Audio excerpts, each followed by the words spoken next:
3 മാസത്തിലേറെയായി police കിടന്ന് പണി പടുകയാണ് അയ്യപ്പനെ അടിച്ചോണ്ട് പോയത് ആരാന്ന്. അല്ല, അയ്യപ്പന്റെ സ്വർണ്ണം അടിച്ചു. തന്ത്രിക്ക് ഈ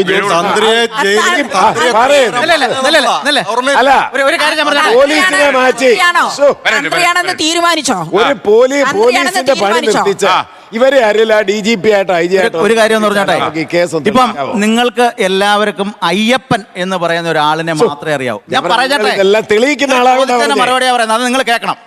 തെളിയിക്കുന്ന ആളായോണ്ട് ചോദിച്ചേ. നിങ്ങൾ ചോദ്യം ചോദിച്ചെങ്കിൽ അതിന് ഉത്തരം കേൾക്കാൻ കേൾക്കണം. മനസ്സിലായല്ലേ? അതായത് ധർമ്മശാസ്താവിനെയാണ് അവിടെ ആദരിക്കുന്നത്. മണിമണ്ഡപത്തിലാണ് മണികണ്ഠൻ ഇരിക്കുന്നത്. ഞാൻ ഒന്നല്ല ചോദിച്ചേ. ഞാൻ സ്വർണം കട്ടോണ്ട് പോയ ആളെ തന്ത്രിക്ക് കണ്ടുപിടിക്കാമോ?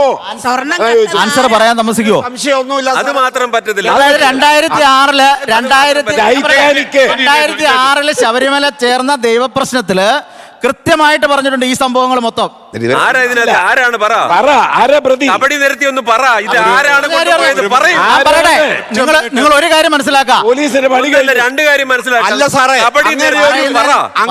ചോദ്യത്തിന് ഉത്തരം കേൾക്കൂ. അങ്ങനെ ഒരു വേദി കിട്ടിയാൽ തീർച്ചയായിട്ടും പറയും. നിങ്ങൾ ഇവിടെ ഒരു വേദി ഒരുക്കിയാൽ നിങ്ങളെ വെല്ലുവിളിക്കുക. ഈ ഇരിക്കുന്ന മജീഷ്യനെയും ഇരിക്കുന്ന നിരീശ്വരവാദിയെയും അങ്ങനെ ഒരു സമ്പ്രദായം നിങ്ങൾ ഇവിടെ ഉണ്ടാക്കിയാൽ, ഒരു അഷ്ടമംഗല പ്രശ്നം ഇവിടെ വെക്കാനുള്ള ഒരു സദസ് ഉണ്ടാക്കിയാൽ ആ സദസ്സിൽ ഉറപ്പായത് ഒരു മാറ്റമില്ലാത്ത കാര്യമാണ്. ചോദിച്ചാൽ മതി. ഞാനൊരു കാര്യം പറഞ്ഞു. ഒരു കാര്യം കേട്ടോ. അതായത് വള്ളിയങ്കാവ് ദേവീ ക്ഷേത്രത്തിലെ ദേവിയുടെ തിരുവാഭരണ മോഷണം പോയി 2002-ൽ. 2003-ൽ ഞാൻ അവിടെ ദേവപ്രശ്നം വെച്ചേ വളരെ കൃത്യമായിട്ട് പറഞ്ഞു ഇന്ന ആളാണ് അതെടുത്തത്. പറയട്ടെ മാഷേ, ഒന്ന് പറയട്ടെ മാഷേ. ദേവിയുടെ തിരുവാഭരണം കൊണ്ടുപോയ ആളിനെ വ്യക്തമായിട്ട് ഞാൻ പറഞ്ഞു. 22 ജ്യോത്സ്യന്മാരുണ്ടായിരുന്നു എന്നെ മലത്തി അടിക്കാൻ. ആ തന്ത്രിയുടെ ആൾക്കാർ തന്നെ കൊണ്ടുവന്നയാ. ഒരു കാര്യം ചെയ്യാം.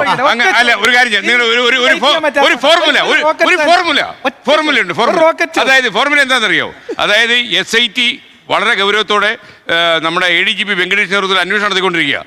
എവര് ഫെയിൽ ചെയ്താ ഞാൻ നിങ്ങൾക്ക് വേണ്ടി ഒരു വേദി ഒരുക്കും. ലോകത്തെവിടെയായാലും ഏത് സമയത്തും 24 വാർത്തകളും ഓഗ്മെന്റഡ് റിയാലിറ്റി പാക്കേജുകളും എക്സ്പ്ലെയിനറുകളും വിശദമായി കാണാൻ ഞങ്ങളുടെ YouTube ചാനൽ നിങ്ങൾക്ക് സബ്സ്ക്രൈബ് ചെയ്യാം.